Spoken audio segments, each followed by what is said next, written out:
Regardless of when you wake up in the morning, one of the first things that happens is that your body temperature is increasing. And that's just going to happen naturally. Some of it is going to be the consequence of your moving around a bit, but really the increase in body temperature is one of the main triggers for why you woke up in the first place. That increase in body temperature, in turn, causes an increase in the release of a hormone called cortisol. Cortisol is often discussed as a stress hormone, but it's not just associated with stress. It also enhances your immune system, provided cortisol is elevated at the right times. And the right time for cortisol to be elevated is when you first wake up in the morning. That increase in cortisol is also going to increase metabolism. It's also going to increase your ability to focus mentally and for you to move your body. So again, cortisol is often demonized and considered this bad thing. And indeed, you don't want cortisol to be chronically or consistently elevated throughout the day or night. But you do want cortisol to reach its peak early in the day, right about the time you wake up.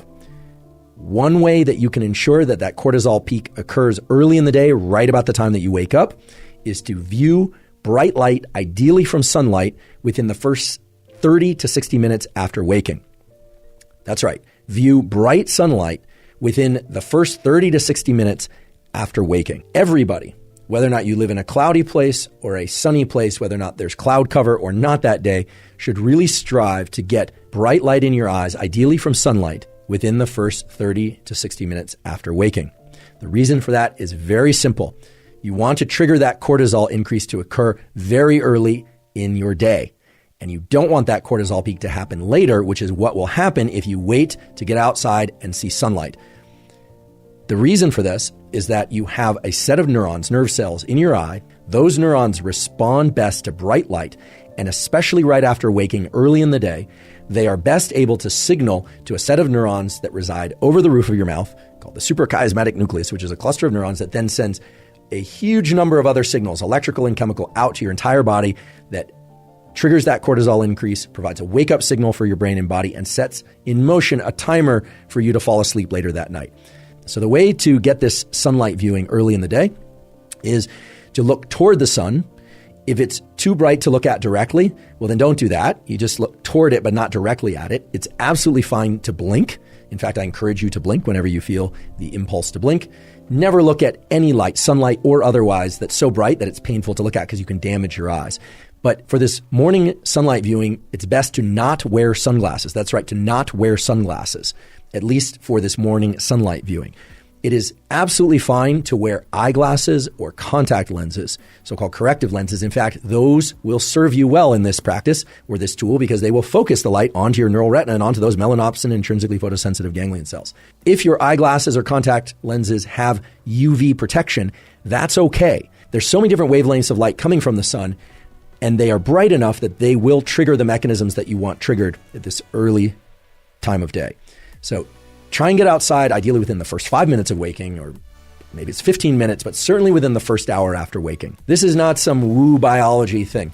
This is grounded in the core of our physiology. There are literally hundreds, if not thousands, of quality peer-reviewed papers showing that light viewing early in the day is the most powerful stimulus for wakefulness throughout the day, and it has a powerful positive impact on your ability to fall and stay asleep at night. So this is really the foundational power tool for ensuring a great night's sleep and for feeling more awake during the day. Now, how much light and how much light viewing do you need? This is going to vary depending on person and place, literally where you live on Earth, whether or not there's a lot of tree cover, whether or not you're somebody who has sensitive eyes or less sensitive eyes. It's really impossible for me to give an absolute prescriptive, but we can give some general guidelines. In general, on a clear day, meaning no cloud cover or minimal cloud cover, you want to get this sunlight exposure to your eyes for about 5 minutes or so. Could be 3 minutes one day, could be 7 minutes the next day, about 5 minutes. On a day where there's cloud cover, so the sun is just peeking through the clouds or it's more dense cloud cover, you want to get about 10 minutes of sunlight exposure to your eyes early in the day. And on days that are really densely overcast or maybe even a rainy, you're going to want to get as much as 20 or 30 minutes of sunlight exposure. Another key thing is do not forget about, just don't try and get this sunlight exposure through a windshield of a car or a window, whether or not it's tinted or otherwise. It takes far too long. It's simply not going to trigger the relevant mechanisms.